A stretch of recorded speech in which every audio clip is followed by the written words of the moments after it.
ఈరోజు మనం prompt engineering అంటే ఏంటి నేర్చుకుంటాం. మరి ప్రాంప్ట్ అంటే ఏంటి? ఇద్దరు వ్యక్తులు ఉన్నారనుకోండి. వారిద్దరు మొబైల్‌లో ఇద్దరు చాట్‌జీపీటీని యూజ్ చేస్తూ ఉన్నారు. ఒకరు అద్భుతమైనటువంటి ఒక ఇమేజ్‌ని క్రియేట్ చేశారు. ఇంకొకరు ఆ ఇమేజ్‌ని క్రియేట్ చేయడానికి ప్రయత్నం చేస్తూ ఉంటే కాస్త సినిమాటిక్‌గా రాకపోవచ్చు, డల్‌గా రావచ్చు. లేదా వాళ్ళు ఒకటనుకుంటే ఇంకొక ఇమేజ్ రావచ్చు. సో, మరి ఇద్దరికీ ఒకే రకమైనటువంటి చాట్‌జీపీటీ సరే ఆహ్, పెయిడ్ వెర్షన్ కాకుండా ఫ్రీ వెర్షన్ వాడుతున్నారని. సో, ఇక్కడ డిఫరెన్స్ ఏంటి మరి అనంటే, మనం ఇచ్చినటువంటి ఇన్‌స్ట్రక్షన్ లేదా ప్రాంప్ట్ అనేది ఇక్కడ ముఖ్యమైనటువంటి పాత్రను వహిస్తుంది. ఇద్దరు ఒకే రకమైనటువంటి సరౌండింగ్స్, ఒకే రకమైనటువంటి పరికరాలు ఉన్నాయి. కానీ ఒకరు అద్భుతంగా అవుట్‌పుట్‌ను తీసుకొని రాగలిగారు. ఇంకొకరికి రిజల్ట్ నిరుత్సాహపరచడం జరిగింది. కాబట్టి మరి ఏంటి ఈ ప్రాంప్ట్ అంటే ఏంటి? ఇది ఎటువంటి పాత్రను పోషిస్తుంది అనేది మనం దీంట్లో నేర్చుకుందాం. సో, ఒకే ఒక ప్రాంప్ట్ ద్వారా ఇమేజ్‌ను క్రియేట్ చేయవచ్చు, వీడియోను క్రియేట్ చేయవచ్చు, వెబ్‌సైట్ క్రియేట్ చేయవచ్చు, లేదా ఒక ప్రోగ్రామ్‌కి సంబంధించినటువంటి నాకు పైథాన్ కోడింగ్ కావాలి. సో, ఆ పైథాన్ కోడింగ్ కూడా నేను క్రియేట్ చేయగలుగుతాను. లేదు ఒక ప్రెజెంటేషన్ ఇస్తాను నేను. దానికి సంబంధించినటువంటి ప్రాంప్ట్ నాకు కావాలి.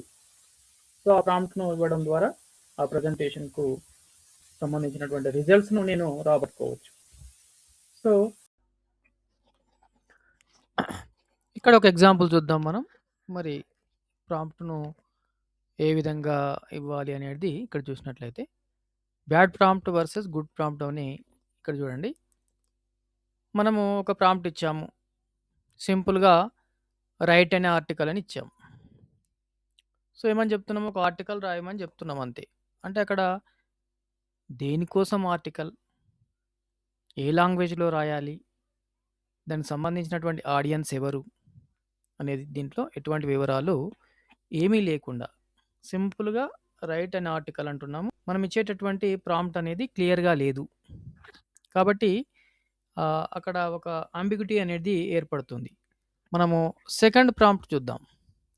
దీన్ని మనం గుడ్ ప్రాంప్ట్ అని అంటున్నాము. ఇక్కడ చూడండి. రైట్ ఏ 1000 వర్డ్ అంటే ఎన్ని వర్డ్స్‌లో రాయాలి అనేది మనం ఇక్కడ చెప్తున్నాం. ఒక విషయం. తర్వాత రెండోది ఎస్ఈఓ ఫ్రెండ్లీ ఆర్టికల్. అంటే మనం రాసేటటువంటి ఆర్టికల్ సెర్చ్ ఇంజిన్ ఆప్టిమైజేషన్ ఉండే విధంగా రాయమని చెప్తున్నాం. So, that is second thing. తర్వాత చూడండి, దేనికోసం రాయాలి? నువ్వు రాసేటటువంటి ఆర్టికల్ రాయమంటున్నావు. ఓకే. మరి దేనికోసం రాయాలి అంటే ఇక్కడ ఆర్టిఫిషియల్ ఇంటెలిజెన్స్ గురించి రాయమని చెప్తున్నాం.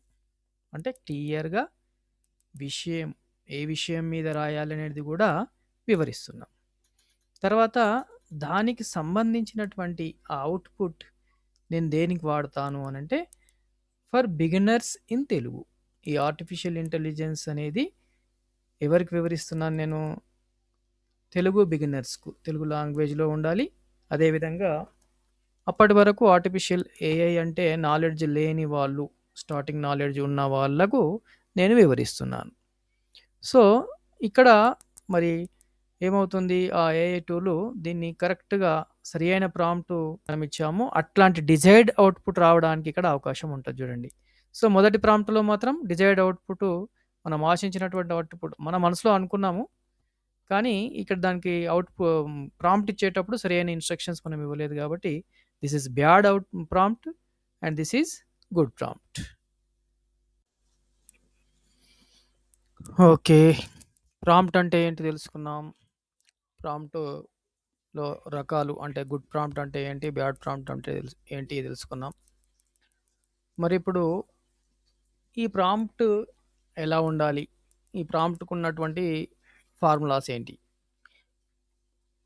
ప్రాంప్ట్‌ను మనం అప్లై చేసేటప్పుడు లేదా ప్రాంప్ట్‌ను తయారు చేసేటప్పుడు ఒక 5 అంశాల్ని మనము మన మైండ్‌లో ఉంచుకోవాలండి. ఒకటేంటంటే రోల్, రెండవది టాస్క్, మూడవది కాంటెక్స్ట్, నాలుగవది ఫార్మాట్, ఐదవది కాన్‌స్ట్రెయింట్స్. సో, మరి ఒక్కొక్కటి రోల్ అంటే ఏంటి? టాస్క్ అంటే ఏంటి? కాంటెక్స్ట్ అంటే ఏంటి? అదేవిధంగా ఫార్మాట్ అంటే ఏంటి? కాన్‌స్ట్రెంట్స్ అంటే ఏంటి? ఒక్కొక్క విషయాన్ని మనము ఇప్పుడు డిస్క రోల్ అంటే ఇక్కడ పాత్ర. ఏ యాంగిల్ ఇక్కడ చూడండి. నేను యూట్యూబ్‌కి సంబంధించినటువంటి ఒక వీడియో తయారు చేస్తున్నాను. సో, అక్కడ రోల్ ఏంటంటే you are an experienced YouTube SEO expert. అంటే నేను చేసినటువంటి ఈ వీడియో అనేది ఎస్‌ఈఓ ఆప్టిమైజేషన్ అవుతుంది కాబట్టి ఎక్కువ వ్యూస్ వచ్చే అవకాశం ఉండేటట్లుగా ఆలోచించి రాయమని చెప్తున్నాను. సో, దిస్ ఈజ్ రోల్ అన్నమాట. ఒకవేళ మీరొక రైటర్ అనుకోండి. రైటర్ అయితే గనక అప్పుడేం చేస్తారు? యాక్ట్ యాస్ రైటర్ అని చెప్తాం. యాక్ట్ యాస్ ఎ రైటర్ అని చెప్తాం. లేదు ఒక వీడియో ఎడిటింగ్ చేస్తున్నాం మనం. So, act as a experienced video editor అని అక్కడ రోల్ ఇచ్చామనుకోండి. సాధించాలని చెప్పేది మనకు రో యెస్. ఇక్కడ మనము ఏఐకి ఏం వర్క్ చేయాలనేది క్లియర్‌గా చెప్పాలి. సో, ఇక్కడ మనం యూజ్ చేసేటటువంటి వర్డ్స్ జనరల్‌గా మనం యూజ్ చేసేటటువంటి words right, explain, summarise, generate, create, translate. So, ఇవన్నీ కూడా జనరల్‌గా రైట్ అన్ ఆర్టికల్ అంటున్నాము. ఎక్స్‌ప్లెయిన్ దిస్ బ్రీఫ్‌లీ అంటున్నాము. లేదా సమ్మరైజ్ దిస్ డాక్యుమెంటరీ అంటున్నాము. లేదా సమ్మరైజ్ దిస్ వీడియో అని అన్నాము. లేదా జనరేట్ ఏ ఇమేజ్ అన్నాము. అలాగే క్రియేట్ ఇమేజ్ అంటున్నాము. ట్రాన్స్‌లేట్ ఒక ఫర్ ఎగ్జాంపుల్ నేను ఒక డాక్యుమెంట్ ఇచ్చాను. తెలుగులో ఇచ్చాను. దాన్ని ఇంగ్లీష్‌లోకి ట్రాన్స్‌లేట్ చేయమన్నాను. సో, ఈ విధంగా మనం ఏఐకి అక్కడ దాని వర్క్‌ని స్పష్టంగా క్లియర్‌గా మెన్షన్ చేయాలి. ఇది రెండవ ఫార్ములా టాస్క్. అంటే ఇంకో సందర్భం గురించి కూడా వివరంగా చెప్పాలి. అంటే సందర్భము అంటే మీరు ఎవరిని ఉద్దేశించి ఆ టాపిక్‌ను తయారు చేస్తున్నారు? ఆడియన్స్ ఎవరు? అదేవిధంగా ఏ లాంగ్వేజ్‌లో? తెలుగులో కావాలా? ఇంగ్లీష్‌లో కావాలా? హిందీలో కావాలా? అదేవిధంగా పర్పస్ ఏంటి? మీరు ఏ పర్పస్‌లో అంటే యూట్యూబ్ కోసం రాస్తున్నారా? లేదా ఫేస్‌బుక్ కోసం తయారు చేస్తున్నారా? లేదా ఏదైనా లెక్చర్ ఇవ్వడానికి తయారు చేస్తున్నారా? ఇట్లాంటియన్నీ పర్పస్ అన్నట్టు. బ్యాక్‌గ్రౌండ్. సో, ఈ 4 అంశాలు గూడా మనకేంటి కాంటెక్స్ట్ కింద వస్తాయన్నమాట. సో, ఇది గూడా మనము క్లియర్‌గా అక్కడ వివరించి చెప్పాలి. యెస్. మనకు ఫోర్త్ ఫార్ములా ఫార్మాట్. మనకు రిజల్ట్ ఏ విధంగా కావాలి? ఏ ఫార్మాట్‌లో కావాలి అనేది కూడా చెప్పాలి. నాకు టేబుల్ ఫార్మాట్‌లో కావాలి. అంటే ఒక టాబులర్ ఫార్మ్‌లో ఇవ్వండి అంటే రిజల్ట్ ఏం చేస్తుంది? అంటే రోస్ అండ్ కాలమ్స్ తోటి ఒక టేబుల్‌ను డ్రా చేసి ఆ విధంగా మనకు రిజల్ట్ అంటే స్టాటిస్టికల్ డేటా లాంటివి ఇవి మనం టాబులర్ ఫార్మ్‌లో ఆ ఫార్మాట్‌లో అడుగుతాం. తర్వాత బుల్లెట్ లిస్ట్. కొన్ని అంశాలను ఏం చేస్తాం మనము అంటే దీన్ని హ్మ్, డీప్ రీసెర్చ్ చేసేసి దీంట్లో ఉన్నటువంటి కొన్ని బుల్లెట్ పాయింట్స్‌ని ఇవ్వండి అని అడిగినామనుకోండి. ఆ విధంగా ఇస్తుంది. లేదంటే ప్రెజెంటేషన్. మనం ఏదైనా పీపీటీ ప్రెజెంటేషన్ చేస్తున్నాము అట్లా. లేదు నాకు పీడీఎఫ్ ఫార్మాట్‌లో కావాలి. అంటే పీడీఎఫ్ ఫార్మాట్‌లో కావాలి అని చెప్పేసి మనము ఫార్మాట్ మెన్షన్ చేస్తాం. లేదు నేనొక వీడియో తయారు చేస్తున్నాను. దానికి సంబంధించినటువంటి స్క్రిప్ట్ తయారు చేసి ఇవ్వు అని చెప్పాను. సో, స్క్రిప్ట్ తయారు చేసి ఇస్తుంది. లేదు నేనొక లెసన్ చెప్తున్నాను. ఈ చాప్టర్ మీద నాకొక లెసన్ తయారు చేసి ఇవ్వు అంటే లెసన్. ఫార్ములాలో ఫిఫ్త్ పాయింట్ కాన్‌స్ట్రెయింట్స్. కాన్‌స్ట్రెయింట్స్ అంటే మీ నీడ్స్ ఏంటి? మీ లిమిట్స్ ఏంటి? వాటికి తగ్గట్లుగా మనం ఇక్కడ మన యొక్క ఫార్ములాని ఇవ్వాలి. సో, ఏమంటున్నాను ఓన్లీ నాకు 500 వర్డ్స్‌లో మాత్రమే అవుట్‌పుట్ రావాలి అని జెప్పాను. సో, అప్పుడు 500 వర్డ్స్‌లో మాత్రమే మనకు అవుట్‌పుట్ ఇస్తుంది. నాకు సింపుల్ తెలుగులో గ్రామటికల్ తెలుగు అంటే ఆహ్, వ్యాకరణపూర్వకంగా అన్నట్టుగా అంత డెప్త్‌గా గాకుండా సింపుల్ తెలుగులో ఇవ్వమని జెప్తే ఆ విధంగా ఇస్తుంది. లేదు నేనిది స్టూడెంట్స్ కోసం తయారు జేస్తున్నాను. సో, ఆ ఫార్మాట్‌లో ఇవ్వు అనన్నప్పుడు స్టూడెంట్స్ కోసం అన్నట్టుగా ప్రిపేర్ జేస్తుంది. లేదు నాకిచ్చేటటువంటి అవుట్‌పుట్ ఎలా ఉండాలి? సమ్ ఎగ్జాంపుల్స్ కావాలి. ఇచ్చే ప్రతిదానికి కూడా కొన్ని ఎగ్జాంపుల్స్ ఇచ్చుకుంటూ ఇవ్వమని చెప్పాను. సో, అప్పుడు ఏం చేస్తుంది, ప్రతి పాయింట్‌కి కూడా ఒక ఎగ్జాంపుల్ తోటి వివరణ ఇచ్చుకుంటూ ఇస్తుంది. లేదు నాకు లెంతీ డేటా వద్దు, ఇదంతా చూసుకొని నాకు ఓన్లీ ఒక 10 పాయింట్స్‌లో అవుట్‌పుట్ ఇచ్చేసేయి అంటే 10 పాయింట్స్‌లో మాత్రమే అవుట్‌పుట్ ఇస్తుంది.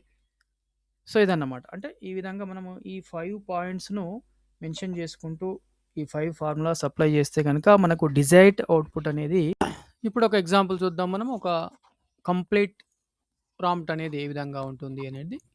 ఒక గుడ్ ఆర్ బెస్ట్ ప్రాంప్ట్ అని మనం ఒక ఎగ్జాంపుల్ తీసుకున్నట్లయితే, act as an experienced YouTube SEO expert. Create a 10 minute Telugu YouTube script about prompt engineering. So, ఒక యూట్యూబ్ ఎస్‌ఈఓ ఎక్స్‌పర్ట్ లాగా బిహేవ్ చేస్తూ, యాక్ట్ చేస్తూ ఒక 10 మినిట్ స్క్రిప్ట్‌ని తయారు చేయమని చెప్తున్నాను నేను యూట్యూబ్ గురించి. యూట్యూబ్‌లో అప్‌లోడ్ చేయడానికి ప్రాంప్ట్ ఇంజినీరింగ్ గురించి. సో, దీంట్లో ఏం చెప్పాను, హుక్ ఉండాలి, ఎగ్జాంపుల్స్ ఉండాలి, కాల్ టు యాక్షన్. అంటే ఆహ్, స్టార్టింగ్‌లో అందరిని అట్రాక్ట్ చేసేటట్టుగా ఉండేటటువంటి dialogue and examples, call to action. చివర్లో సబ్స్క్రైబ్ చేసుకోవడం గానీ, లేదంటే షేర్ చేయడం గానీ ఇట్లాంటివి. So, use simple Telugu, target beginners, generate in screen wise format అంటే సీన్ 1, సీన్ 2 ఆ విధంగా ఎక్స్‌ప్లెయిన్ చేస్తూ మనకు స్క్రిప్ట్‌ను తయారు చేస్తుంది. This is a good prompt అన్నమాట. దీంట్లో మనం చెప్పుకున్నటువంటి 5 ఫార్ములాస్, ప్రాంప్ట్‌కు ఉండాల్సినటువంటి 5 ఫార్ములాస్ కూడా ఏ విధంగా యాక్ట్ చేయాలి, అదేవిధంగా కాంటెక్స్ట్ ఏంటి, తర్వాత మీకున్నటువంటి లాంగ్వేజ్ ఏంటి, ఆడియన్స్ ఎవరు, అన్ని అంశాలు మనం చెప్పుకున్నటువంటి 5 విషయాలు కూడా దీంట్లో మెన్షన్ చేయడం జరిగిందన్నమాట. అదే క్లౌడ్‌లో అయినా సరే, గ్రూప్‌లో, కోపైలట్ మీరు ఈ 5 ఎక్కడైనా యూజ్ చేయవచ్చన్నమాట. సో, దీని ద్వారా బెస్ట్ రిజల్ట్స్ వస్తాయి.